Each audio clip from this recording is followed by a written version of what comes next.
Hello friends, हाय। तो चलिए आज जो हम लोग स्टार्ट करने जा रहे हैं वेव टर्मिनोलॉजी करेंगे। मैं कुछ इंपॉर्टेंट टर्म जो वेव के लिए डिफाइन किया गया है, कुछ इंपॉर्टेंट टर्म जो वेव के लिए क्या किया गया है, डिफाइन किया गया है। ठीक है, तो उसे आज हम लोग पढ़ने वाले हैं, जिसको बोलते हैं wave terminology. Wave terminology, okay, इसको इस नाम से जाना जाता है, वेव टर्मिनोलॉजी के नाम से। ये कुछ इंपॉर्टेंट टर्म है जो किसके लिए डिफाइन किया गया है, वेव के लिए डिफाइन किया गया। जैसे ईमानदारी, ठीक है, आपकी बेईमानी, okay, honesty, dishonesty, morals, gratitude, okay, values, ये सब किसके लिए डिफाइन किया गया? ये सब ह्यूमंस का क्वालिटी है, उसके लिए डिफाइन किया गया है, जानवर के लिए नहीं। ठीक है, कुछ कुछ एनिमल्स में होते हैं, बिल्कुल डॉग जैसे बहुत वफादार होते हैं आपके, बहुत। ठीक है, तो उसी तरह से वेव का भी कुछ कुछ टर्म है जो डिफाइन किया गया है। और वो क्या क्या है टर्म पढ़ेंगे हम लोग। टर्म जो पढ़ने वाले पहले सुन लो, एम्पलीट्यूड। क्या पढ़ेंगे? एम्पलीट्यूड। दूसरा पढ़ेंगे हम लोग टाइम पीरियड। क्या पढ़ेंगे? Time period.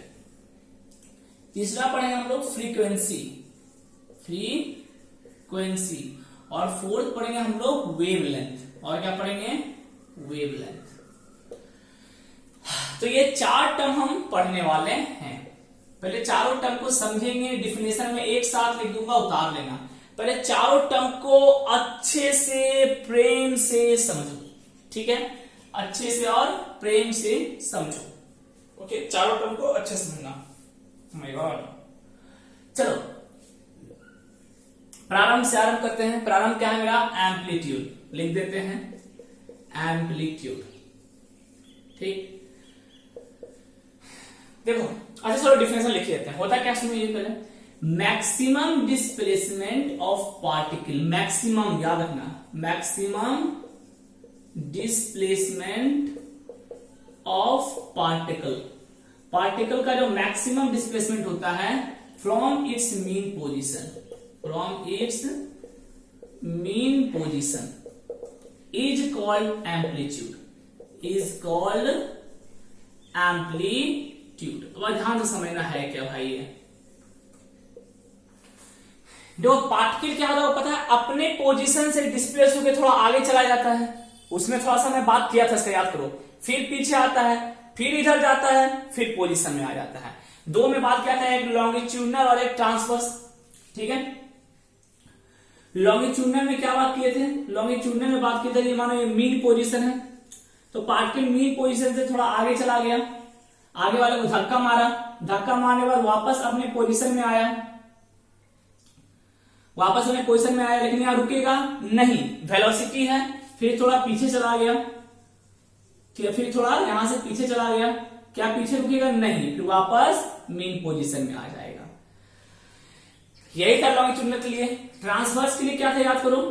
ट्रांसवर्स के लिए क्या था? ट्रांसवर्स के लिए था कि पार्टिकल अपने मेन पोजीशन से ऊपर चला जाएगा, है ना। याद करो, याद करो, ऊपर गया था, ऊपर के बाद फिर नीचे आया वापस मेन पोजीशन पे, फिर नीचे चला गया यहां से, फिर नीचे चला गया और वापस अपने मेन पोजीशन में चला गया।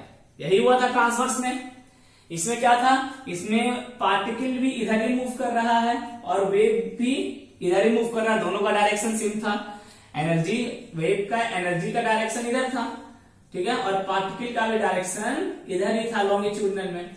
इसमें क्या था? एनर्जी तो आगे भाग रहा था, एनर्जी, लेकिन पार्टिकल ऊपर या नीचे भाग रहा था। चलो अभी ऊपर ही बनाते हैं। पार्टिकल परपेंडिकुलरली मूव कर रहा था, परपेंडिकुलर था। तो एम्पलीट्यूड है क्या? सुनो, अपने पोजीशन से maximum displacement of particle from its mean position. इसके लिए मीन पोजीशन ये है, इसके लिए मीन पोजीशन ये है। तो मेन पोजीशन से मैक्सिमम कितना डिस्प्लेस कर दिया, यहां से यहां तक, यही मैक्सिमम डिस्प्लेस किया। देखो इसमें यहां से यहां तक यही मैक्सिमम डिस्प्लेस किया। देखो एकदम ध्यान से समझते जाएंगे, कोई दिक्कत नहीं है, प्रेम से समझते जाएंगे। ये जो मैक्सिमम डिस्प्लेसमेंट हुआ मान लेते हैं ए, ठीक है, ये दूरी कितना मान लिया? ए। यहां भी ये दूरी कितना मान लिया? ए। यही है मेरा एम्पलीट्यूड, ठीक है। अब इसका ग्राफ में समझते हैं। ग्राफ में कैसे समझेंगे? ग्राफ में देखो, ग्राफ कैसे बनाए थे? मीन पोजीशन पे था, मीन पोजीशन से एक्सट्रीम पोजीशन पे आ गया, इसमें इधर और इसमें ऊपर, तो ग्राफ तो सेम बना था, मीन से एक्सट्रीम पे आ गया, ऊपर में आ गया, ये दूरी कितना आ गया ऊपर, ए ऊपर आ गया। इधर क्या मेरा डिस्प्लेसमेंट, ये जो डिस्प्लेसमेंट है कितना डिस्प्लेस किया, चलो अच्छे से लिख देते हैं इसे, इधर मेरा है डिस्प्लेसमेंट, इधर क्या है मेरा टाइम। ठीक है, तो देखो ग्राफ कैसे बनाता, मीन पोजीशन से एक्सट्रीम पे गया, मीन पोजीशन से एक्सट्रीम किया, मीन पोजीशन से एक्सट्रीम पे गया, कितना ऊपर चला गया, ए, यहां भी कितना ए, तो कितना दूरी चला गया ए, फिर मीन पे आया, ठीक है, फिर नीचे गया एक्सट्रीम पे और फिर मीन पे आया, यही ग्राफ बनेगा। ठीक है, इसको मैं ऐसे लिख देता हूं, आपको समझ में आ जाएगा, डिस्प्लेसमेंट ऊपर हो गया और नीचे क्या है मेरा टाइम। ठीक है, तो ग्राफ कैसा बना, ग्राफ बना मीन पोजीशन से एक्सट्रीम पे गया, ठीक है, मीन पे था, फिर मीन पे आया, ग्राफ सब समझा चुका हूं, फिर मीन पे आया, फिर मीन पे आया, फिर एक्सट्रीम पे गया दूसरे डायरेक्शन में, फिर एक्सट्रीम पे गया, फिर एक्सट्रीम पे गया और फिर मीन पे आ गया, फिर मीन पे आ गया, फिर मीन पे आ गया। तो कितना मैक्सिमम डिस्प्लेसमेंट ग्राफ में कौन सा है, ये वाला है मैक्सिमम डिस्प्लेसमेंट पार्टिकल का, यही तो है। देखो इतना दूरी ए चल गया, ए चल गया, ए चल गया, ग्राफ तो यही बनता था। तो ये जो मैक्सिमम डिस्प्लेसमेंट हुआ पार्टिकल का ए, इसी को बोलते हैं एम्पलीट्यूड। ग्राफ में कौन सा है, ये सारा मीन पोजीशन है, यहां से ये यहां तक की दूरी, ये जो मेरा दूरी आया, this is called amplitude, amplitude. ठीक है, नीचे भी होगा, देखो एम्पलीट्यूड इधर है तो इधर भी तो हो सकता है भाई, हाँ पीछे भी हो सकता है, बिल्कुल ये भी एम्पलीट्यूड होगा, पीछे भी तो गया, नीचे भी एम्पलीट्यूड हो सकता है, ये भी तो एम्पलीट्यूड है, हाँ ये भी है ना, यानी नीचे भी हो सकता है, ये भी मेरा एम्पलीट्यूड है, नीचे भी ये दूरी जो कितना चला ए, नीचे भी आप इसको ड्रॉ कर सकते हो, यहां पे मान लेते हैं ए चला, यहां से यहां तक ये, ठीक है। तो ऊपर भी इस डायरेक्शन में भी ए और इस डायरेक्शन में भी ए, आगे भी ए, पीछे भी ए, ऊपर भी ए, नीचे भी ए, जितना दूरी वो मैक्सिमम पार्टिकल अपने मीन पोजीशन से चल गया, अपने मीन पोजीशन से चल गया, उसी को बोलते हैं एम्पलीट्यूड। बढ़िया समझ में आया एम्पलीट्यूड क्या है, ये दूरी जो है यही क्या होगा ग्राफ में, एम्पलीट्यूड, ये दूरी क्या है ग्राफ में, एम्पलीट्यूड। और अभी मैंने ग्राफ किसका बनाया, वन ऑसिलेशन ग्राफ बनाया, याद रखना कितने ऑसिलेशन का बनाया, वन ऑसिलेशन का या वन वाइब्रेट, ठीक है, वन ऑसिलेशन, एक ऑसिलेशन का ग्राफ बनाया। एक ऑसिलेशन मतलब क्या हो गया, अपने पोजीशन से जाना, आना, फिर जाना, फिर आना, ये पूरा जो साइकिल कंप्लीट हुआ इसी को बोलते हैं वन ऑसिलेशन। यहां पे देखो अपने पोजीशन से जाना, आना, इधर कंप्लीट हो गया, फिर जाना, फिर आना, कंप्लीट हो गया, ये पूरा साइकिल को बोलेंगे वन ऑसिलेशन। ठीक है, एक बार में कंप्लीट किया इस पूरे साइकिल को क्या बोलते हैं हम लोग, वन ऑसिलेशन। दो बार ऐसा करेगा तो टू ऑसिलेशन, तीन बार करेगा तो थ्री ऑसिलेशन। ठीक है, बात समझ में आया। देखो एक बार यहां से आगे, एक बार यहां से आगे, फिर मीन पोजीशन पे, फिर मीन पोजीशन पे, फिर पीछे, फिर इधर, फिर एक्सट्रीम पे, फिर मीन पे, फिर मीन पे, यानी ये हो गया वन ऑसिलेशन। ये पूरा ग्राफ कितने का है, वन ऑसिलेशन का। इधर भी देखो मीन से ऊपर, मीन से ऐसे एक्सट्रीम पे, एक्सट्रीम से फिर मीन, एक्सट्रीम से फिर मीन, फिर मीन से एक्सट्रीम नीचे, फिर मीन से एक्सट्रीम नीचे, फिर मीन पे, फिर मीन पे। ठीक है, ये कितना है, वन ऑसिलेशन का ग्राफ है। एक ऑसिलेशन पूरा कर लिया, ठीक है, मतलब दोनों साइड एकदम बराबर मूव तरीके से मूव कर गया ये अच्छे से। जल्दी से एम्पलीट्यूड उतारो, फर्स्ट हो गया, उतार लिया अच्छे से, पॉज करके उतार लेना बढ़िया से एकदम। चलो तो दूसरे टर्म में आते हैं हम लोग, टाइम पीरियड। एम्पलीट्यूड क्लियर हो गया, चलो टाइम पीरियड में आते हैं। चलो दूसरा क्या लिखेंगे, टाइम पीरियड। अभी सब रहने देंगे, सब अभी हमारा काम आने वाला बहुत ज्यादा, अभी ये सब नहीं मिटाने वाले। Time period, second number time period. अब जो टाइम पीरियड क्या है, पहले डिफरेंस लिखते हैं, time taken by the particle, time taken by the particle, time taken by the particle to complete one oscillation is called time period. क्या मतलब हुआ? गौर से देखना इस चेहरे को और अच्छे समझना। Time taken by the particle, जितना समय लगता है पार्टिकल को टू कंप्लीट वन ऑसिलेशन, एक ऑसिलेशन कंप्लीट करने में। एक ऑसिलेशन ग्राफ मतलब क्या हुआ? यहां से जब पार्टिकल एक्सट्रीम पे गया, एक्सट्रीम पे मीन पे आया, फिर मीन से अपोजिट डायरेक्शन में एक्सट्रीम पे गया, फिर मीन पे आया, इतना में जितना समय लगा, इतना करने में भाई कुछ समय लगा होगा पार्टिकल को, फोकट में तो करेगा नहीं, अपना समय लगा कुछ ये आपका। तो यहां से यहां तक करने में जो इसको समय लग गया, जितना टाइम लग गया, इसी को बोलते हैं टाइम पीरियड। इसको क्या बोलेंगे? Time period. मतलब क्या हुआ? अपने मीन पोजीशन से एक्सट्रीम पे जाना, मीन पोजीशन से एक्सट्रीम पे जाना, फिर एक्सट्रीम से मीन पे आना, फिर एक्सट्रीम से मीन पे आना, फिर मीन से एक्सट्रीम पे जाना, फिर मीन से एक्सट्रीम पे जाना, और फिर एक्सट्रीम से मीन पे आना, फिर एक्सट्रीम से मीन पे आना। इसी को बोलते हैं वन ऑसिलेशन। और इसमें जितना समय लग गया, यानी ये पूरा कंप्लीट करने में जितना समय लग गया, उसे बोलते हैं टाइम पीरियड। ठीक है, यानी ये ग्राफ को एक ऑसिलेशन का ग्राफ है, यानी इतना बनने में, इतना करने में जो समय लग गया, उसे बोलते हैं टाइम पीरियड, एक ऑसिलेशन करने में।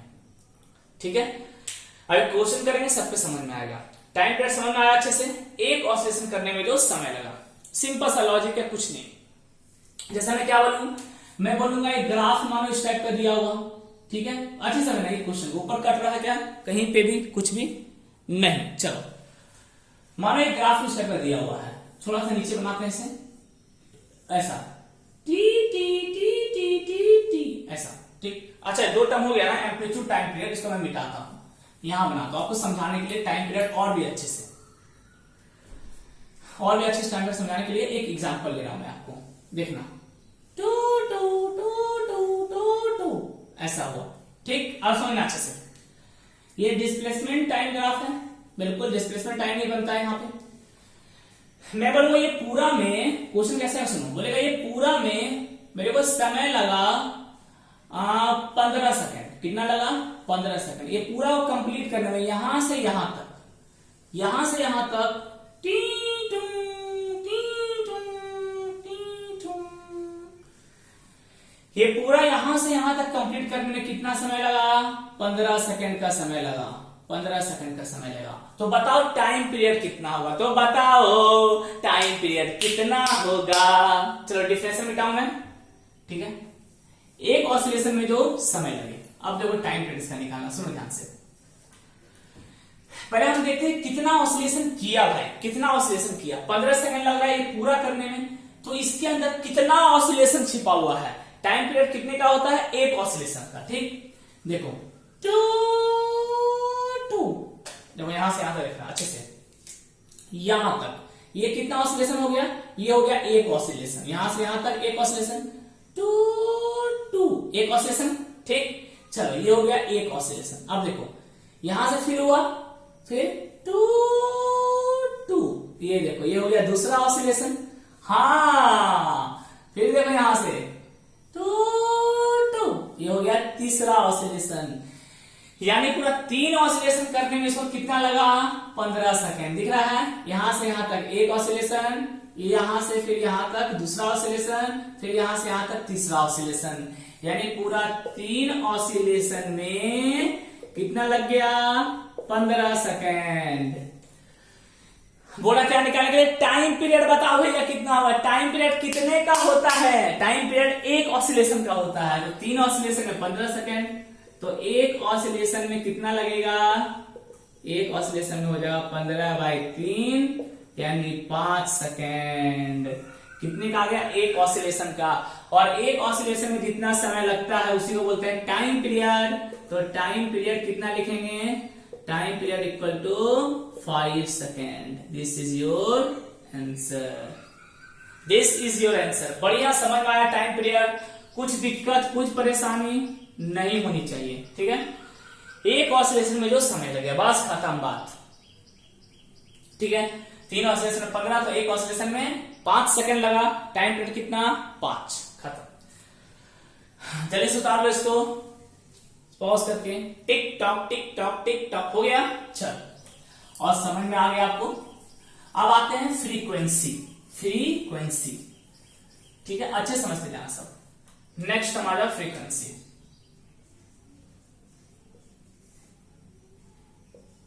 ठीक। टर्म नंबर 3,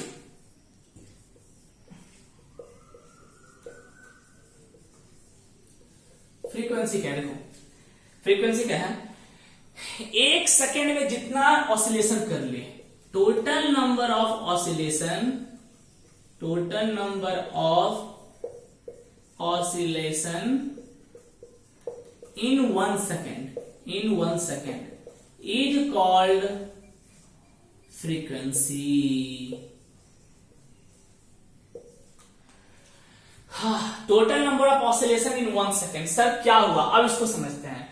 एक सेकेंड में जितना ऑसिलेशन कर ले उसको बोलते हैं फ्रीक्वेंसी, उसको क्या बोलते हैं, फ्रीक्वेंसी। अब देखो ये होता क्या है, मानो ये पार्टिकल जो मूव कर रहा है वो एक सेकंड में एक ऑसिलेशन, 2 ऑसिलेशन, 3 ऑसिलेशन, 4 ऑसिलेशन, एक सेकंड में 4 ऑसिलेशन कर लिया, तो फ्रीक्वेंसी हो जाएगा 4, ठीक है। देखो एम्पलीट्यूड को किसे में, अच्छा एक चीज मैं बताना भूल गया, यूनिट बताना भूल गया आपको। एम्पलीट्यूड क्या है, डिस्टेंस है भाई। एम्पलीट्यूड क्या बताएगा, मैक्सिमम डिस्प्लेसमेंट, तो इसका यूनिट होता है मीटर, ठीक है। एम्पलीट्यूड का यूनिट क्या होगा ये बताना भूल गया मैं आपको। एम्पलीट्यूड का जो एसआई यूनिट हो जाएगा, एसआई यूनिट क्या हो जाएगा, मीटर। किसमें मेजर करेंगे, मीटर में, क्योंकि एम्पलीट्यूड क्या है, मैक्सिमम डिस्प्लेसमेंट है, और डिस्प्लेसमेंट क्या है, दूरी, दूरी को किसमें मेजर करते हैं, मीटर में, ठीक है। टाइम पीरियड को किसमें मेजर करेंगे, टाइम पीरियड तो पता है आपको सेकंड में, टाइम पीरियड तो टाइम को सेकंड में लेते हैं इसको, इसका असाइनमेंट क्या हो जाएगा, सेकंड, सेकंड, ठीक है। ये दो तो क्लियर है, एकदम बच्चा वाला चीज है, बढ़िया समझ में आया। अभी फ्रीक्वेंसी समझेंगे, सुनो। तो टाइम पीरियड क्या था, एक ऑसिलेशन में जितना समय लगे। फ्रीक्वेंसी क्या है, एक सेकंड में जितना ऑसिलेशन कर ले। मान लो वापस समझा रहा हूं, कोई पार्टिकल है जो इस टाइप का वेव बनाया, ठीक है, सुनते जाओ ऐसा, और ये पूरा बनाने में इसको समय लगा कितना, पूरा करने में इसको मान लेते हैं ये मान लेते हैं ये 16 सेकंड तक घुमा, 16 सेकंड तक, 16 सेकंड तक ये इतना वेव बनाया, इतना तैयार किया अपना ग्राफ, इतना डिस्प्लेसमेंट टाइम ग्राफ तैयार किया। ये है डिस्प्लेसमेंट टाइम ग्राफ किसका, पार्टिकल का, या फिर वेव का बोल सकते हो, कोई दिक्कत नहीं है, वेव का इतना तैयार किया। अब देखो फ्रीक्वेंसी क्या है, एक सेकंड में जितना ऑसिलेशन होगा। अब देखो 16 सेकंड में कितना ऑसिलेशन होगा, पूरा समय कितना लगा, 16 सेकंड। बोलेगा फाइंड फ्रीक्वेंसी, क्या निकालिए इसका, फ्रीक्वेंसी निकालिए, फाइंड फ्रीक्वेंसी, ये निकालना है आपको। अब सुनते जाना, सुनते जाना, सुनते जाना, अच्छे से सुनते जाना। तो देखो 16 सेकंड में कितना ऑसिलेशन किया, कितना ऑसिलेशन, तो एक ऑसिलेशन, 2 ऑसिलेशन, 3 ऑसिलेशन और 4 ऑसिलेशन। ये देखो एक, फिर यहां शुरू हुआ 2, फिर यहां शुरू हुआ 3 और फिर हुआ ये 4। 4 ऑसिलेशन करने में कितना लगा, 16 सेकंड, ध्यान से देखो। तो 4 ऑसिलेशन करने में 16 सेकंड, तो ऐसा ही बोल सकते हैं कि 16 सेकंड में 4 ऑसिलेशन किया। हाँ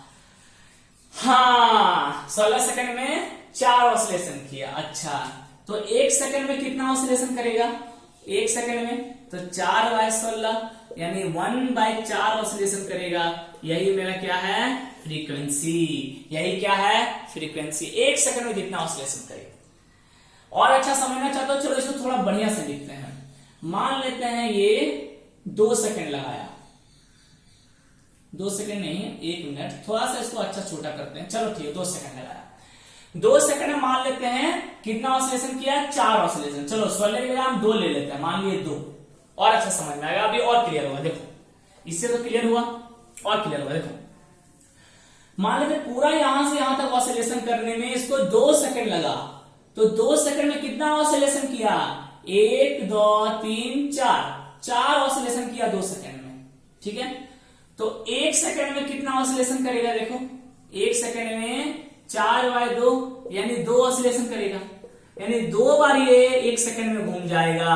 यही है फ्रीक्वेंसी। अभी क्लियर हुआ, अभी क्लियर हुआ अच्छे से। 2 सेकंड में 4 ऑसिलेशन किया, तो 1 सेकंड में कितना ऑसिलेशन हुआ, 1 सेकंड में 2 ऑसिलेशन किया, तभी तो 2 सेकंड में 4 किया। तो 1 सेकंड में 2 ऑसिलेशन, ये जो 2 ऑसिलेशन किया 1 सेकंड में, इसी को बोलेंगे फ्रीक्वेंसी। लेकिन इसका यूनिट थोड़ा अलग होता है, हम लोग 2 ऑसिलेशन नहीं बोलते हैं, बोलते हैं फ्रीक्वेंसी इक्वल टू 2 हर्ज बोलते हैं, हर्ज। एसआई यूनिट क्या होता है इसका, हर्ज। लिख लो, SI unit of frequency is hertz, SI unit of frequency is hertz. लिख लो HERTZ, सिंबल होता है HZ, सिंबल क्या होता है HZ, HERTZ हर्ज, सिंबल क्या होता है HZ, ठीक है। इसी को क्या बोलते हैं हम लोग, फ्रीक्वेंसी। तो 1 सेकंड में जितना ऑसिलेशन उसे बोलते हैं फ्रीक्वेंसी। 1 सेकंड में 2 ऑसिलेशन, फ्रीक्वेंसी 2। ओके चलो 3 क्लियर हो गया सबको अच्छे से, वेरी नाइस। मिटाते हैं इसको। अब आते हैं वेवलेंथ। लास्ट बचा क्या, वेवलेंथ। वेवलेंथ वेवलेंथ अब वेवलेंथ हो, इसको मिटा दूं मैं। चलो यहां तक सारा समझ में आ गया।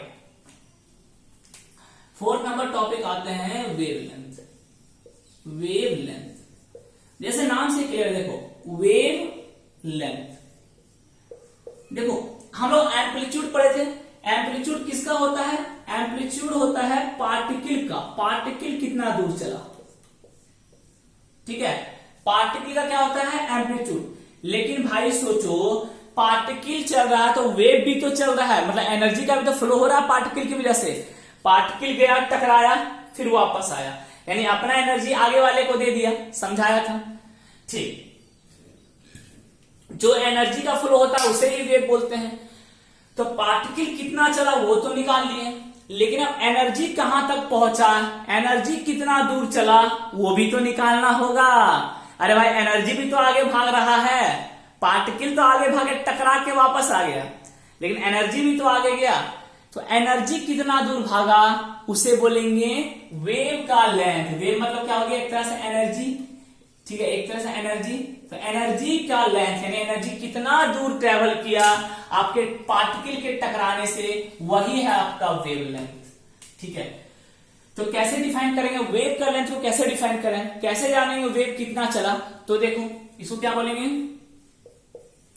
The total displacement, the total distance, the total distance cover, the total distance by the wave, the total distance by the wave in one oscillation, in one oscillation is called, the total distance covered by the wave, covered by the wave in one oscillation is called wavelength। इसे क्या बोलेंगे, क्या मतलब वो समझो। तो ये diagram बना हुआ है, ठीक। अब देखो इस डायग्राम में पार्टिकल कैसे चला, बाबा पार्टिकल यहां से ऐसा, फिर नीचे, छी इससे अच्छा तो हम बना लें। अच्छा लो भाई बना दिया, यहां से एक्सट्रीम पे गया, फिर मीन पे आया, फिर एक्सट्रीम पे गया, फिर मीन पे आया। हाँ, पार्टिकल का ये मूवमेंट हुआ उसको क्या बोले हम, एम्पलीट्यूड। मैक्सिमम दूर चला, यहां से यहां तक जितना समय लगा उसे क्या बोले हम लोग, टाइम पीरियड। 1 सेकंड में जितना बार ऑसिलेट किया उसे क्या बोले, फ्रीक्वेंसी। अब देखो क्या है, the total distance cover by the wave in one oscillation. एक ऑसिलेशन में वेव कितना दूर चला, तो देखो वेव तो सीधा जाएगा भाई। अरे भाई वेव तो ऊपर नीचे नहीं ना जा रहा है, वेव तो दोनों केस में सीधा जा रहा है। जहां पे लॉन्गिट्यूडनल है वहां भी सीधा, जहां ट्रांसवर्स है वहां भी सीधा, यानी वेव सीधा सीधी भाग रहा है ना।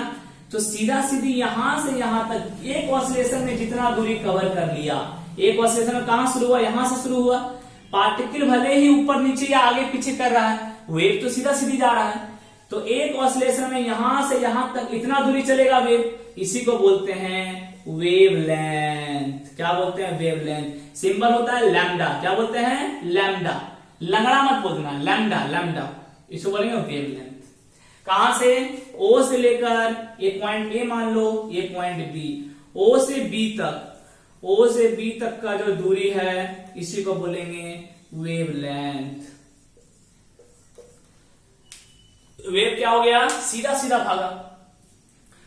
तो ये total distance cover by the wave in one oscillation. एक ऑसिलेशन कौन सा हो गया? ये हो गया एक ऑसिलेशन, टी टी टी, एक ऑसिलेशन। तो इस एक ऑसिलेशन में वेव कितना दूरी चल गया, इसी को बोलेंगे वेवलेंथ। ये हो गया एक ऑसिलेशन। एक ऑसिलेशन में वेव कितना चला? यहां से यहां तक सीधा, वेव तो सीधा जा रहा है, यानी सीधा वेव यहां से यहां तक चला, यहां से शुरू हुआ और यहां तक सीधा चला एक ऑसिलेशन में। ये दूरी जो है ओ से बी तक, इसी को क्या बोलेंगे? वेवलेंथ। क्या बोलेंगे? वेवलेंथ। ठीक है। यूनिट क्या होगा? SI unit. एसआई यूनिट जो इसका होता है वो भी होता है मीटर। अरे भाई लेंथ ही तो है ना, वेवलेंथ। वेवलेंथ लेंथ है, लेंथ को किसे में से करते हैं? मीटर में। बस खत्म। इसका क्या होगा? Unit metre. ये एम्पलीट्यूड किसका? ये पार्टिकल कितना दूरी चला वो है इसमें मीटर में। ये वेव कितना दूरी चला, एक ऑसिलेशन में कितना दूर चला। ठीक है। मानो बोले 20 ऑसिलेशन, तो ठीक है, हमको एक ऑसिलेशन को तो पता है, 20 से मल्टीप्लाई कर देंगे तो 20 ऑसिलेशन का निकल जाएगा कितना दूरी चला, खत्म। तो एक ऑसिलेशन में जितना दूर चलता है वेव, उसे बोलते हैं वेवलेंथ। पूरा बढ़िया से उतारो, अब क्वेश्चन शुरू करते हैं इस पे। चलो, एक क्वेश्चन आपके सामने दिया हुआ है। अब वो क्या दिया हुआ? एक वेव बना दिया, ये वेव बना दिया कि टीयू टीयू टीयू टीयू टीयू टीयू टीयू, ऐसा। ठीक है। वेव का ये मैक्सिमम यहां पे दिया हुआ वैल्यू ये दिया है 4, नीचे का जो मैक्सिमम है यह है -4। ठीक। बोला डिस्टेंस मेजर किया है सेंटीमीटर में, यहां लिख दिया है डिस्टेंस किसमें मेजर कर रहे हैं? सेंटीमीटर में। और डिस्टेंस यहां ब्रैकेट में लिखा है सेंटीमीटर, सॉरी डिस्प्लेसमेंट और सेंटीमीटर में मेजर किया गया। ठीक है। और पूरा जो समय लग रहा है यहां से यहां तक का वो है 10 सेकेंड। यहां से यहां तक का पूरा समय लगा जो पूरा ऑसिलेशन करने में, वो कितना लगा? 10 सेकेंड। बोल रहा है एम्पलीट्यूड बताइए, टाइम पीरियड बताइए, फ्रीक्वेंसी बताइए और वेवलेंथ बताइए। अच्छा, तो चलिए एक बार ट्राई करना, जल्दी से ट्राई करो, बताओ एम्पलीट्यूड कितना होगा, टाइम पीरियड कितना होगा, सब कुछ जल्दी से ट्राई करके निकालो। तो चलिए कंटिन्यू करते हैं इसको। पहले जो बोला एम्पलीट्यूड। एम्पलीट्यूड क्या होता है? मीन पोजीशन से मैक्सिमम डिस्प्लेसमेंट। ये रहा मीन पोजीशन। ठीक। यहां से मैक्सिमम डिस्प्लेसमेंट कौन है? यही है, यही मेरा एम्पलीट्यूड है। ऊपर लो, ऊपर लो या फिर यहां से नीचे लो, यही मेरा मैक्सिमम डिस्प्लेसमेंट। तो एम्पलीट्यूड की वैल्यू कितना है? यहां से यहां तक कितना दिया है? 4। तो बस एम्पलीट्यूड इक्वल टू कितना हो जाएगा? एम्पलीट्यूड इक्वल टू 4, किसमें? Metre centimetre. देखो क्वेश्चन बोर्ड है, किसमें लेना है? सेंटीमीटर में। तो 4 सेंटीमीटर, ये मेरा हो गया क्या? एम्पलीट्यूड। दूसरा क्या है? Time period. टाइम पीरियड क्या होता है? एक ऑसिलेशन में जितना समय लगे। चलो पहले देखते हैं कितना ऑसिलेशन हो रहा है। ये यहां से यहां तक, ये हो गया एक ऑसिलेशन। फिर यहां से यहां तक, ये हो गया दूसरा ऑसिलेशन। फिर यहां से यहां तक तीसरा ऑसिलेशन। और ये क्या है सर? अरे बाबा रे बाबा, तो यहां तक तो 3 ऑसिलेशन। और ये देखो आधा है क्या? हाँ आधा। पूरा कब होता है? जब इधर बनता, हाँ तब पूरा होता। इधर तो है ही नहीं, आधा है। तो क्या लिखेंगे? 3.5 ऑसिलेशन। इसको ऐसे लिखते हैं, देख लो अच्छे से कैसे लिखेंगे। 3.5 ऑसिलेशन ये पूरा किया। कैसे? एक ऑसिलेशन पूरा, 2, 3, यहां तक 3 ऑसिलेशन। उसके बाद देखो ये आधा ऑसिलेशन किया, उसके बाद खत्म हो गया। तो थ्री लिख के हाफ लगा दो, 3.5 ऑसिलेशन। तो 3 2 जा कितना होता है 6 1 7/2, तो कितना है 7/2 ऑसिलेशन टोटल हुआ है अभी इसको, 7/2 ऑसिलेशन हुआ। लेकिन मेरे को तो टाइम पीरियड चाहिए, टाइम पीरियड चाहिए, ऑसिलेशन थोड़ी ना पूछ रहा है कितना है टोटल बताओ। टोटल नंबर ऑफ ऑसिलेशन पूछ रहा है, क्या बोलेंगे, टोटल नंबर ऑफ ऑसिलेशन पूछ सकता है इक्वल टू 7/2, ये है टोटल नंबर ऑफ ऑसिलेशन। ठीक है, कैसे निकाले, 3 और आधा, तो 3.5 ऐसे लिखना, 3 2 जा 6 और 1 7/2, ये करना आता है सबको, 7/2 ऑसिलेशन। मुझे चाहिए टाइम पीरियड।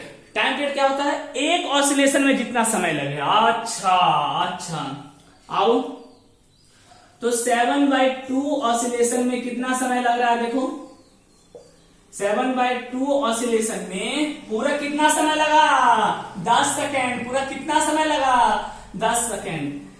7/2 ऑसिलेशन में 10 सेकेंड लगा, है ना।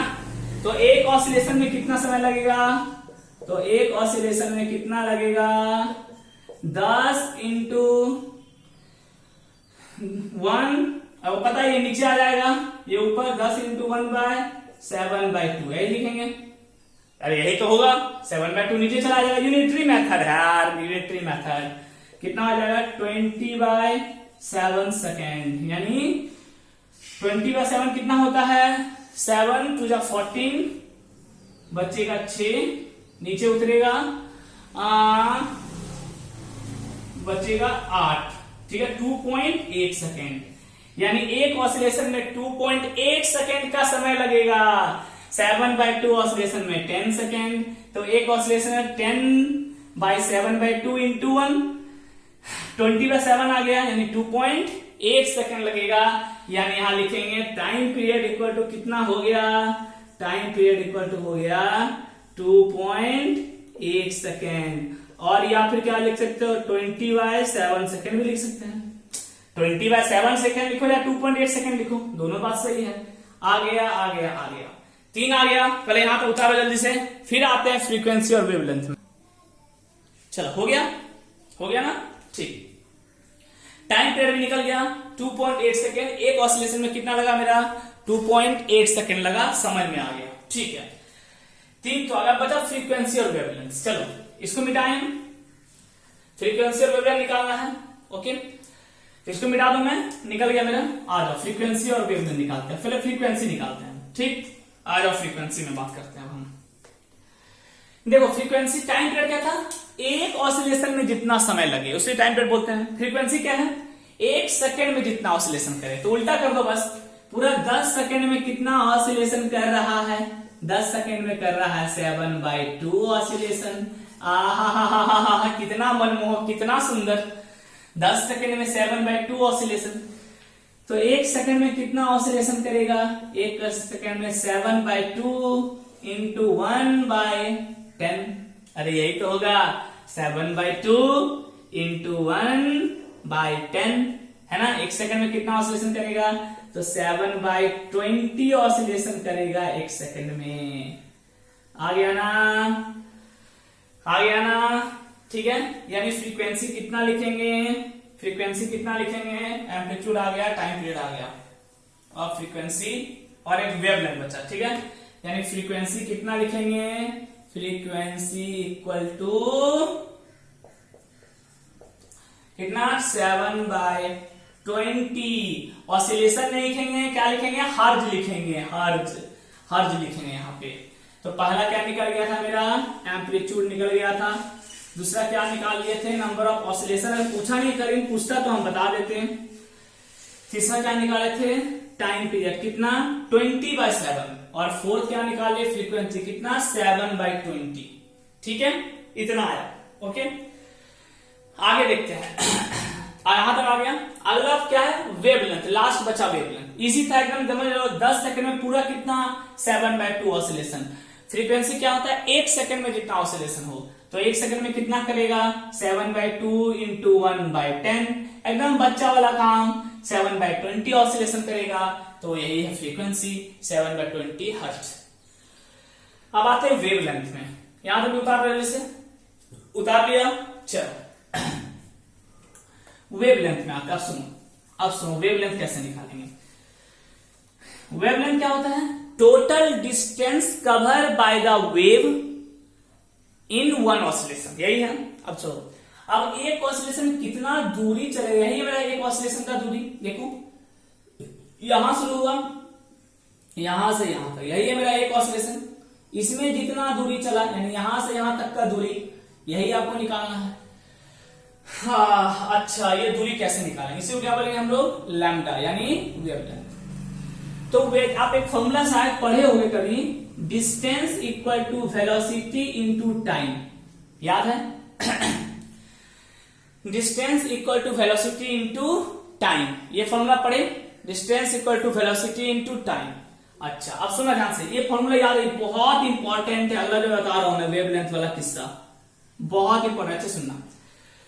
डिस्टेंस और वेलोसिटी इनटू टाइम, यहां डिस्टेंस की जगह क्या आ जाएगा? वेवलेंथ। यहां डिस्टेंस कौन ट्रेवल कर रहा है? वेव कर रहा है डिस्टेंस ट्रेवल, यानी इसकी जगह क्या लिख देंगे? लैम्डा। क्या लिखेंगे? Wavelength, lambda. ठीक, इक्वल टू वेलोसिटी। क्या? Velocity of wave, energy travel कर रहा है, वेव ट्रेवल कर रहा है, उसका कुछ वेलोसिटी होगा। जैसे लाइट का अपना वेलोसिटी होता है, आपका कितना होगा लाइट का वेलोसिटी? एयर में 3 × 10⁸ मीटर पर सेकेंड। लाइट क्या है भाई? वेव ही तो है। साउंड का अपना वेलोसिटी होता है 340 मीटर पर सेकेंड, साउंड का वेलोसिटी याद रखना। लाइट का है, एयर की बात करें, एयर में भी साउंड का कितना होता है? 340 मीटर पर सेकेंड, ये साउंड का होता है। सब वेव है, यानी हर वेव का अपना वेलोसिटी भी होता है, यानी डिस्टेंस की जगह क्या आ गया? लैम्डा। वेवलेंथ v के जगह v, और t के जगह क्या आ जाएगा? Time period. एक ऑसिलेशन में जितना समय लगा उसे क्या बोलते हैं? Time period, capital T. Time period को डिनोट करेंगे कैपिटल टी से, एम्पलीट्यूड को डिनोट करेंगे किससे? a से, टाइम पीरियड को कैपिटल टी से, और फ्रीक्वेंसी को डिनोट करते हैं हम लोग f से, याद रखना f से। ठीक है, फ्रीक्वेंसी को f से। ओके चलो, तो इसके जगह टाइम पीरियड, तो वेवलेंथ निकालने का फॉर्मूला क्या बना? वेलोसिटी इनटू टाइम पीरियड, ये फॉर्मूला याद रखना। अब देखो टाइम पीरियड मुझे पता है 2.8, ठीक है, और वेलोसिटी अभी दिया हुआ नहीं है, वो वेलोसिटी दे देगा। अभी फिलहाल इस क्वेश्चन में मैंने नहीं दिया, तो अभी हम भी ही छोड़ देंगे, जो भी वेलोसिटी दे उसका वैल्यू पुट कर देना। तो वेवलेंथ कितना निकल जाएगा? टाइम पीरियड 2.8 आया, तो 2.8 इंटू भी क्या हो जाएगा? मीटर। खत्म। ठीक है, यही मेरा वेवलेंथ हो गया। तो वेवलेंथ मैं क्या बोलूंगा? मैं बोलूंगा फॉर्मूला याद रखिए। क्या formula? Velocity into time period. कितना आया? 2.8 इंटू भी मीटर, ये हो गया वेवलेंथ। भी क्या है? भी है वेलोसिटी ऑफ वेव, लिख लो, v is the velocity of wave। Example के तौर पे ये दोनों उतार लेना। साउंड का वेलोसिटी एयर में, इन एयर कितना होता है? 340 मीटर पर सेकेंड। लाइट का वेलोसिटी एयर में कितना? 3 × 10⁸ मीटर पर सेकेंड। ये एग्जाम्पल में आप उतार लेना दोनों का दोनों अच्छे से। जल्दी से यहां तक पूरा नोट डाउन करो। आई होप मजा आया होगा आपको यहां तक पूरा करने में अच्छे से। हो गया। अब देखो एक चीज थोड़ा गौर करना जो बता रहा हूं, सुनना ध्यान से, कान लगा के सुनना। अभी आगे और बात करेंगे। टाइम पीरियड आया 20/7, दिख रहा है? हाँ, और फ्रीक्वेंसी आया 7/20, दिख रहा है? अरे टाइम पीरियड का उल्टा आया फ्रीक्वेंसी। हाँ, तो सर क्या टाइम पीरियड का उल्टा होता है फ्रीक्वेंसी? देखते हैं, आगे एक और क्वेश्चन देखेंगे। अगर ये सेटिस्फाई कर रहा है, मतलब टाइम पीरियड का उल्टा फ्रीक्वेंसी होगा या फ्रीक्वेंसी का उल्टा टाइम पीरियड होगा, देखते हैं। अब ये फॉर्मूला याद रखना। अभी अगला क्वेश्चन में लिखता हूं। चलिए तो कंटिन्यू किया जाए इसे। ओके, आ जाइए।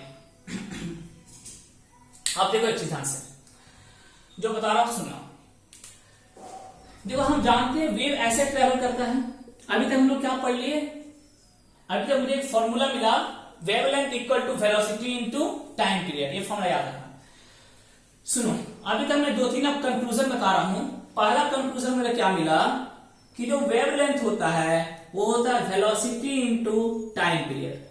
दूसरा कंक्लूजन मुझे ये मिला कि टाइम पीरियड जो होता है वो फ्रीक्वेंसी का उल्टा होता है। अभी बताऊंगा, ये से अभी फिर से एक बार प्रूफ करूंगा मैं आपको, अभी याद रखना। अभी जैसे पीछे वाला क्वेश्चन देखे थे, टाइम पीरियड का उल्टा आया फ्रीक्वेंसी और फ्रीक्वेंसी का उल्टा आया टाइम पीरियड। 20/7 आया टाइम पीरियड तो फ्रीक्वेंसी आया 7/20। या फिर बोल सकते हो इसको इधर कर दो तो ये नीचे आ जाएगा, frequency equal to 1 time period. ठीक है, ये दो फॉर्मूला याद रखना, एक ये और एक ये। अब सुनो एक चीज और सुनो पहले अच्छे से। ये दो कंक्लूजन निकला। तीसरा कंक्लूजन, अगर टाइम पीरियड के लिए 1 फ्रीक्वेंसी पुट कर सकते हैं, हाँ भाई हाँ, तो लैम्डा वेवलेंथ क्या निकलेगा, wavelength equal to velocity into time period का क्या रख दो 1/f, 1 फ्रीक्वेंसी। टाइम पीरियड के लिए क्या रख दिया 1 फ्रीक्वेंसी, तो क्या फॉर्मूला बना wavelength into frequency equal to time period. Wavelength into frequency equal to time period, ये भी एक रिलेशन है। इस पे क्वेश्चन भी आ चुका है, पूछा जाता है what is the relation between wavelength, frequency and time period. What is the relation between wavelength, frequency and time period. हो गलती कर रहे, sorry, I am very sorry, velocity हो यहाँ, velocity sorry, wavelength, frequency and velocity. ठीक है, तो this is the relation between wavelength, frequency and velocity. Wavelength into frequency equal to velocity. क्या बोला, wavelength into frequency equal to velocity.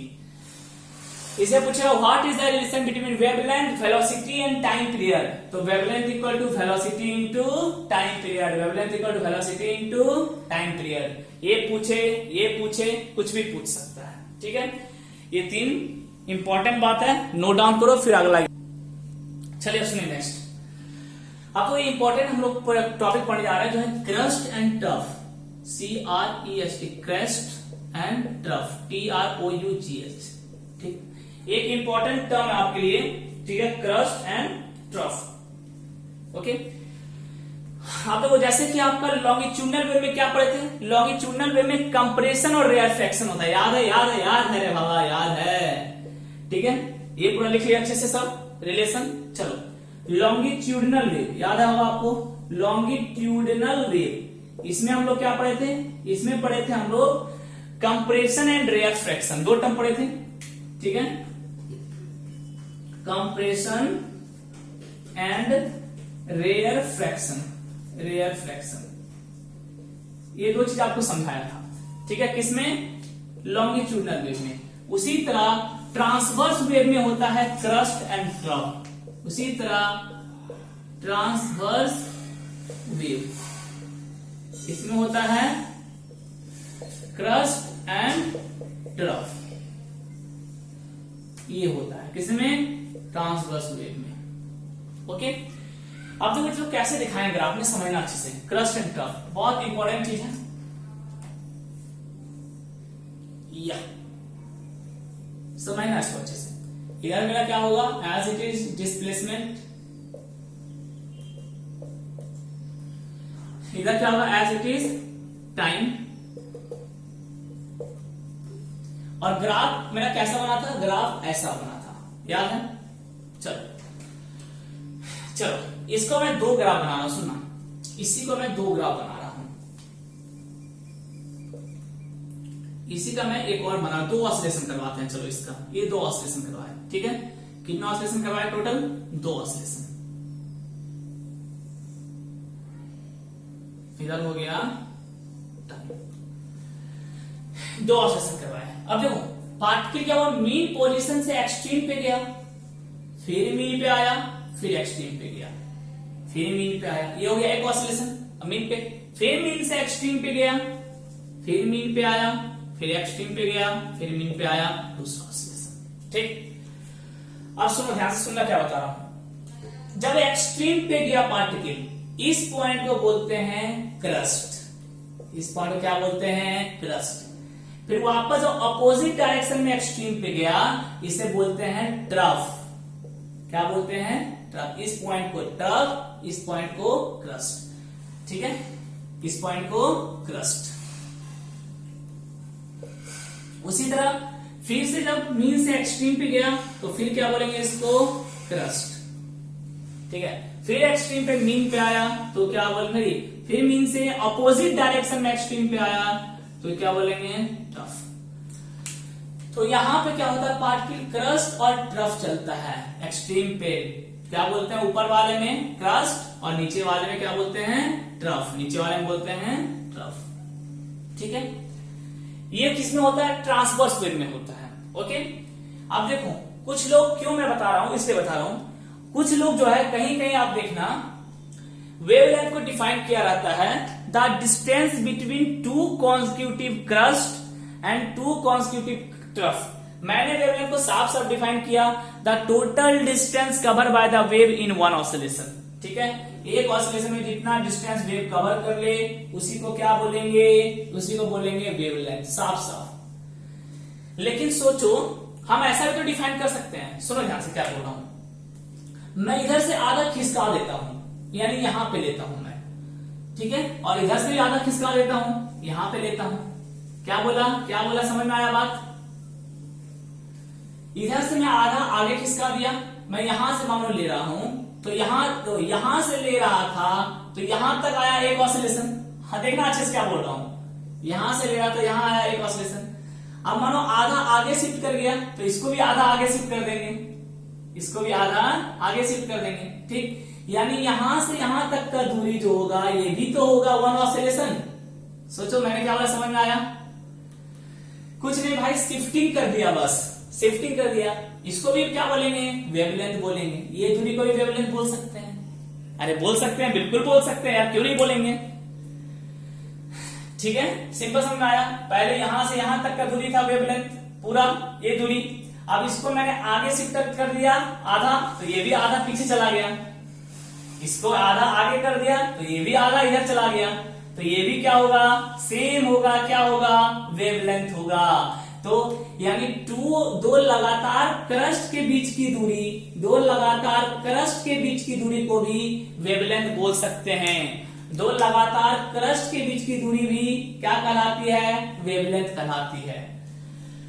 ठीक है, दो लगातार क्रस्ट के बीच की दूरी भी वेवलेंथ कहलाती है। तो कहीं कहीं डिफिनेशन ऐसा मिलेगा, the total distance cover by the wave in one oscillation is called wavelength, सबसे आसान है।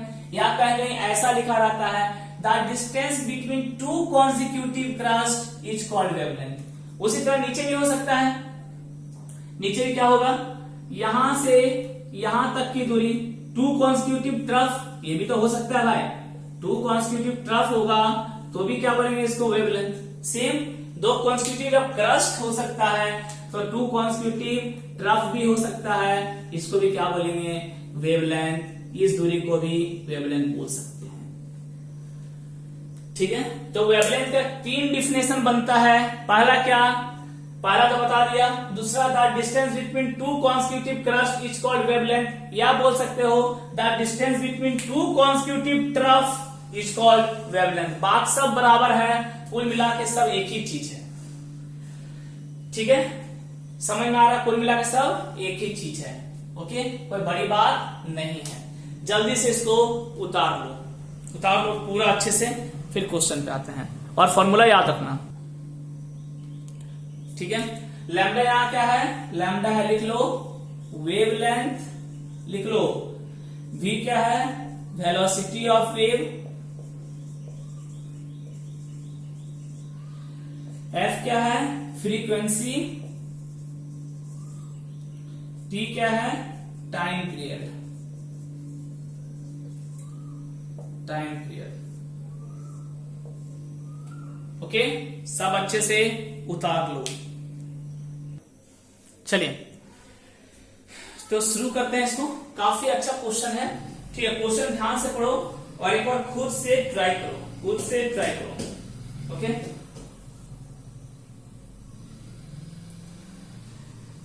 देखो 10 रिपल मतलब क्या हो गया, ऑसिलेशन, और कुछ नहीं। इन्हें 10 रिपल मतलब कंफ्यूज मत होना, रिपल मतलब होता है ऑसिलेशन।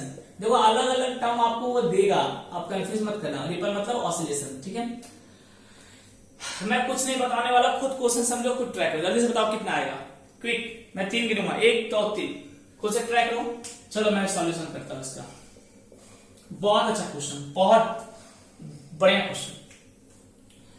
एक टैंक है जिसमें 10 ऑसिलेशन हो रहा है 1 सेकंड में। अच्छा, यानी 1 सेकंड में कितना हो रहा है?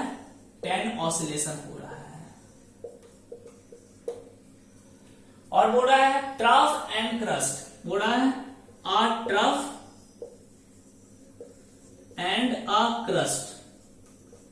एक ट्रफ और एक क्रस्ट के बीच की दूरी है 15 सेंटीमीटर। ये दूरी दिया हुआ है एक क्रस्ट और एक ट्रफ के बीच। पहले एक डायग्राम बना लेते हैं, फिर बात करेंगे कुछ हम। आ जाओ। क्या 10 रिपल बनाना है? 10 नहीं बनाना, कम से कम 2 बनाओ, क्योंकि आपको एक क्रस्ट और एक ट्रफ दिखाना है। कम से कम 2 रिपल तो बनाना ही पड़ेगा। 1 रिपल, 2 रिपल। ये हो गया मेरा क्रस्ट, ये भी हो गया क्रस्ट, दिखाते हैं। ये हो गया ट्रफ और ये भी हो गया ट्रफ। दूरी किसके बीच दिया है समझो, समझना अच्छे से। हम जानते हैं इन दोनों के बीच की दूरी को वेवलेंथ बोलते हैं। 2 क्रस्ट के बीच की दूरी को क्या बोलते हैं? वेवलेंथ। उसी तरह 2 ट्रफ के बीच की दूरी को भी क्या बोलते हैं? वेवलेंथ, है ना। उसी तरह एक ऑसिलेशन को भी हम लोग क्या बोलते हैं? वेवलेंथ। बात सब बराबर है, सब वेवलेंथ ही है मेरा। चाहे ये दोनों दूरी लो, 2 क्रस्ट के बीच का या 2 ट्रफ के बीच का या इसको। अब ये भाई साहब क्या कर रहे हैं? बोला एक क्रस्ट और एक ट्रफ के बीच का दूरी है। ना तो 2 ट्रफ लिया, ना तो 2 क्रस्ट लिया, ना ही ये एक ऑसिलेशन यहां लिया। ये बोल रहा है एक ट्रफ लिए और एक क्रस्ट लिए, इन दोनों के बीच का दूरी 15 सेंटीमीटर। क्या मतलब हुआ सुनो। एक ट्रफ यहां पे है, यानी यहां पे ये दूरी, ओहो हो, ट्रफ यहां पे है, ये रहा ट्रफ, ये रहा ट्रफ, और क्रस्ट यहां पे है, ये रहा क्रस्ट। ठीक, यानी एक ट्रफ और एक क्रस्ट, इन दोनों का बीच का दूरी ये कितना दिया है? 15 सेंटीमीटर। अब सुनो ये है क्या, सुनो ये है क्या, सुनो सुनो। पूरा ये दूरी अगर यहां से लेते यहां तक तो मेरा एक वेवलेंथ होता। ठीक है, सोचो क्रस्ट से पूरा क्रस्ट तक लेते तो एक वेवलेंथ होता। ठीक है, अब देखना ध्यान से। अब ये किया क्या, देखो हम जान रहे हैं कि यहां से यहां तक का पूरा दूरी लेते तो एक वेवलेंथ होता। सुनो ध्यान से, जो मैं ब्लू से दिखा रहा हूं, जो मैं शेडेड रीजन से दिखा रहा हूं, शेडेड वाला पार्ट देखना। यहां से यहां तक पूरा दूरी होता तो एक वेवलेंथ कहलाता। इसमें से कितना दूरी ले रहा है? ये बस इतना दूरी ही ले रहा है। ये देखो, ये बस इतना दूरी ले रहा है। कितना ले रहा है? बस थोड़ा सा ले रहा है, इतना दूरी। मतलब इसका आधा देखो हटा दिया। अरे भाई, अरे भाई, अरे भाई, अरे भाई, ये पूरा होता है मेरा वेवलेंथ यहां से यहां तक। ठीक है, उसमें से क्या 2 क्रस्ट और क्रस्ट के बीच का दूरी वेवलेंथ, ये सेंटर पॉइंट हो गया दोनों के बीच का। ठीक है, ये ट्रफ जो हो गया वो सेंटर पॉइंट हो गया 2 क्रस्ट के बीच का। 2 क्रस्ट के बीच का ट्रफ जो है एक सेंटर पॉइंट है। ठीक है, तो सेंटर से यहां तक का दूरी ले रहा है, यानी क्या ले रहा है? ये आधा हटा दिया, यानी क्या है? पूरा देखो लैम्डा है, ऊपर देखो मार्क करके रखा हूं, यहां से यहां तक लैम्डा। तो देखो आधा, आधा कितना हो जाएगा? ये पूरा क्या है मेरा? पूरा लैम्डा है। आधा कितना हो जाएगा यहां से यहां तक? लैम्डा बाय 2 हो जाएगा। हाँ हाँ हाँ, देखो मैं पूरा डिप कर देता हूं, इसको डिप कर देता हूं। ये पूरा लैम्डा है, देखो पूरा डार्क कर दिया मैं, पूरा डार्क कर दिया। देखो अब दिख रहा है अच्छे से। यही तो है, दोनों क्रस्ट के बीच की दूरी क्या है? लैम्डा है। उसमें से बीच का आधा तो लिया नहीं, यहां से लिया ट्रफ। कहां लिया? एक ट्रफ और एक क्रस्ट के बीच का दूरी बोल रहा 15 सेंटीमीटर। ट्रफ ये रहा, ये लाइन पे, क्रस्ट ये लाइन पे, ये दूरी 15 है, यानी इधर का आधा हट गया, इधर का आधा हट गया, आधा क्या बचा? Lambda by 2। इस तरह सोचना पड़ेगा आपको। तो लैम्डा बाय 2 ये कितना दिया है? 15 सेंटीमीटर। तो लैम्डा कितना हो जाएगा? 30 सेंटीमीटर। तो एक कंक्लूजन भी मेरे को निकला यहां से, ध्यान रखना। क्या कंक्लूजन? एक ट्रफ और एक क्रस्ट का बीच का दूरी होता है जो वो वेवलेंथ का हाफ होता है। लिख लो लिख लो लिख लो। द डिस्टेंस बिटवीन लिख लो, अब दिमाग में लगाना बार बार। डिस्टेंस बिटवीन अ ट्रफ लिख दो या a crest and a trough. The distance between a trough and a crest. एक ट्रफ ए और एक क्रस्ट के बीच की दूरी, या उल्टा भी बोल सकते हो, एक क्रस्ट और एक ट्रफ के बीच की दूरी जो भी है, is half of wavelength. Is half of wavelength. Wavelength का क्या होता है? आधा होता है। ये इंपॉर्टेंट नोट है, बनाकर लिख लो। बहुत अच्छा कॉन्सेप्ट इस क्वेश्चन का इसलिए दिया, मजाक में नहीं दिया, समझो अच्छे से। पूरा डायग्राम समझ में आया? टोटल यहां तक वेवलेंथ होता है क्रस्ट और क्रस्ट के बीच का दूरी, जिसमें से ट्रफ बीच में आता है। एक ट्रफ और एक क्रस्ट के बीच का दूरी 15, यानी इधर का आधा नहीं लिया, आधा काट देंगे तो आधा कितना बचा? λ/2। वेवलेंथ का आधा हो गया, λ/2 कितना? 15, तो लैम्डा कितना? 30 सेंटीमीटर। कंक्लूजन क्या निकला? The distance between a trough and a crust is half of wavelength. इस बात को ध्यान रखना। चलो क्या क्या निकालना था? फ्रीक्वेंसी। फ्रीक्वेंसी क्या होता है? एक सेकंड में जितना ऑसिलेशन होता है। ये तो क्वेश्चन ही दे दिया कि टोटल 10 ऑसिलेशन करना है एक सेकंड में, तो एक सेकंड में 10 ऑसिलेशन, तो फ्रीक्वेंसी कितना हो जाएगा? फ्रीक्वेंसी हो जाएगा 10 हर्ट्ज। खत्म, पहला निकल गया। दूसरा क्या बोला था? वेवलेंथ। वेवलेंथ में निकल गया λ/2 आधा, ठीक है, कितना दिया? 15, तो वेवलेंथ कितना? 30 सेंटीमीटर। ये भी आ गया, ये भी आ गया। अब बोला वेलोसिटी। वेलोसिटी के लिए पढ़े हो रिलेशन। क्या रिलेशन पढ़े हैं? रिलेशन ये पढ़े हैं कि वेवलेंथ इंटू फ्रीक्वेंसी इक्वल क्या होता है? वेलोसिटी। ठीक है, तो वेलोसिटी कितना हो जाएगा? वेवलेंथ कितना? 30, फ्रीक्वेंसी कितना? 10, तो वेलोसिटी कितना हो जाएगा? 300 और सेंटीमीटर है तो सेंटीमीटर पर सेकेंड। सेंटीमीटर पर सेकेंड। जल्दी से पूरा उतार लो। तो मजा आया आज के क्लास में? बहुत मजा आया, ठीक है। बहुत अच्छे अच्छे क्वेश्चन किए हैं। इस पे और भी क्वेश्चन करेंगे, लेकिन अगले क्लास में करेंगे। आज के लिए यहाँ विराम देता हूं, बहुत थक गए हो गए आप भी, ठीक है। आगे हम लोग क्या पढ़ेंगे पता? अगले क्लास में हम लोग पढ़ेंगे लाउडनेस। लाउडनेस किस पे डिपेंड करता है? लाउडनेस डिपेंड करता है एम्पलीट्यूड पे। उसके बाद पढ़ेंगे पिच। पिच किस पे डिपेंड करता है? पिच डिपेंड करता है फ्रीक्वेंसी पे। लाउडनेस एम्पलीट्यूड पे, पिच फ्रीक्वेंसी पे। अब लाउडनेस और पिच क्या होता है अगले क्लास में चर्चा करेंगे। अभी एम्पलीट्यूड और फ्रीक्वेंसी समझ में आ गई ना अच्छे से? क्वेश्चन भी समझ में आ गया कैसे डील करना है। इस पे और भी क्वेश्चन करवाएंगे बट नेक्स्ट क्लास में। तब तक के लिए फिर wish you very all the best. अच्छे से पढ़ाई करते रहें।